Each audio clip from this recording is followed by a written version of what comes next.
യാത്ര. ചില യാത്ര ഒരിക്കലെങ്കിലും അവസാനിക്കേണ്ടായിരുന്നു എന്ന് നമ്മുടെ മനസ്സിൽ തോന്നിയിട്ടുണ്ടാവുമല്ലോ.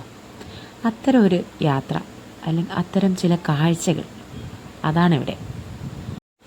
ഹിമാലയൻ പർവ്വതനിരകൾക്കും പിർ പഞ്ചൽ പർവ്വതനിരകൾക്കും ഇടയിൽ സ്ഥിതി ചെയ്യുന്ന മനോഹരമായ ഒരു താഴ്വര കാശ്മീർ. പ്രകൃതി രമണീയമായ പ്രകൃതി സൗന്ദര്യത്തിന് പേരുകേട്ട ഒന്ന്. പ്രകൃതി കാശ്മീരിന് അവിശ്വസനീയമായ സൗന്ദര്യം നൽകിയിട്ടുണ്ട്. ഭൂമിയിലെ പറുദീസ എന്ന് അത് ശരിയായി വിളിക്കപ്പെടുന്നു. കാശ്മീർ താഴ്വര അതിൻ്റെ അതുല്യവും പ്രാകൃതവുമായ പ്രകൃതി സൗന്ദര്യത്തിന് പേരുകേട്ടതാണ്. ഇന്ത്യയിലെ മുൻനിര വിനോദസഞ്ചാര കേന്ദ്രങ്ങളിൽ ഒന്നാണിത്. മഞ്ഞുമൂടിയ പർവ്വതങ്ങൾ, തിളങ്ങുന്ന തടാകങ്ങൾ, പച്ചപ്പ് നിറഞ്ഞ താഴ്വരകൾ, ക്ഷേത്രങ്ങൾ, ആകർഷകമായ മുഗൾ ഉദ്യാനങ്ങൾ എന്നിവയാൽ ചുറ്റപ്പെട്ട കാശ്മീർ നൂറ്റാണ്ടുകളായി കവികൾക്ക് പ്രചോദനം നൽകിയിട്ടുണ്ട്. കാശ്മീർ താഴ്വരയിലെ എല്ലാ റോഡുകളിലും ചിനാർ മരങ്ങൾ നമുക്ക് കാണാം. മനോഹരമായ മരപ്പാലങ്ങളും. കാശ്മീരിലെ തടാകങ്ങൾ പളുങ്കുപോലെ തെളിഞ്ഞതും ശുദ്ധവുമാണ്. പശ്ചാത്തലത്തിൽ മഞ്ഞുമൂടിയ പർവ്വതങ്ങൾ. ശ്രീനഗറിലെ ഏറ്റവും മനോഹരമായ തടാകമാണ് ദാൽ തടാകം. കാശ്മീരിൻ്റെ മോഹിപ്പിക്കുന്ന സൗന്ദര്യത്തിൻ്റെ യഥാർത്ഥ പ്രതിനിധാനമാണിത്. ഇനി നമുക്ക് ഗ്രഹൺ എന്ന ഗ്രാമത്തെ പരിചയപ്പെടാം. ഹിമാചൽ പ്രദേശിലെ കുളു ജില്ലയിലെ കസോളിൽ നിന്ന് 15 കിലോമീറ്റർ ട്രക്ക് ചെയ്ത് എത്തിച്ചേരാൻ പറ്റുന്ന ഇടം. സമുദ്രനിരപ്പിൽ നിന്നും 7700 അടി ഉയരത്തിൽ മഞ്ഞുമലകൾക്കിടയിൽ ആകാശത്തിന് തൊട്ടു താഴെ ഒരു കൊച്ചു ഗ്രാമം ഗ്രഹൺ. പാർവതി താഴ്വരകളുടെ സൗന്ദര്യവും വശ്യതയും കൂടിക്കലർന്ന ഭാവങ്ങൾ. വാഹനങ്ങളുടെ ബഹളമോ വായു മലിനീകരണമോ ഒന്നുമില്ല. സമാധാനവും സ്വസ്ഥതയും തണലേകുന്ന കൊച്ചു ഗ്രാമം. വൈദ്യുതിയാണെങ്കിൽ ഇടയ്ക്ക് വന്നാൽ വന്നു. മൊബൈലിൽ റേഞ്ച് കണി കാണാൻ പോലും കിട്ടില്ല. 2 ഇടത്ത് മാത്രമാണ് ഫോണുള്ളത്. ഗ്രാമത്തിൽ നിന്ന് കുറച്ചുകൂടി ട്രെക്ക് ചെയ്താൽ ഇത്തിരി റേഞ്ച് കിട്ടിയാലായി.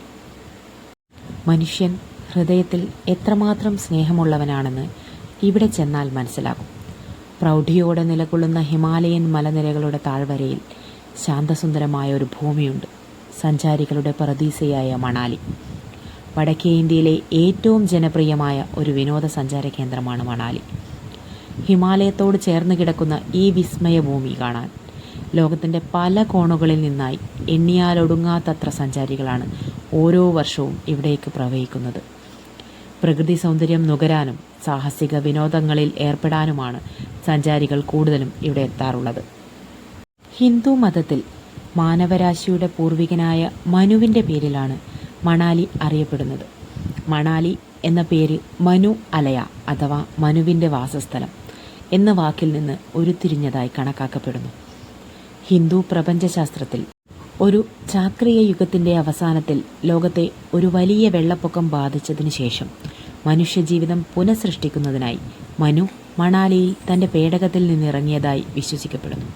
മണാലി സ്ഥിതി ചെയ്യുന്ന കുളു താഴ്വരയെ പലപ്പോഴും ദൈവങ്ങളുടെ താഴ്വര എന്ന് വിളിക്കപ്പെടാറുണ്ട്.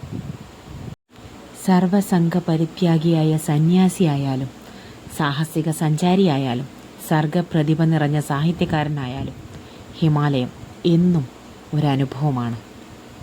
സ്വർഗത്തിലേക്കുള്ള വഴി ഇടുങ്ങിയതും ദുർഗമവുമാണെന്ന വാക്യമാണ് മണാലി യാത്ര നമ്മെ എപ്പോഴും ഓർമ്മിപ്പിക്കുക.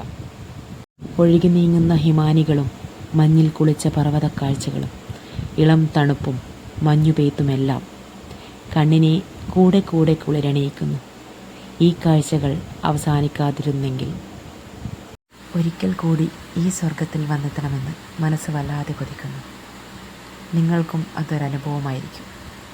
കാഴ്ചകൾ ഇഷ്ടപ്പെട്ടെങ്കിൽ കമൻസ് രേഖപ്പെടുത്തുക. Thank you.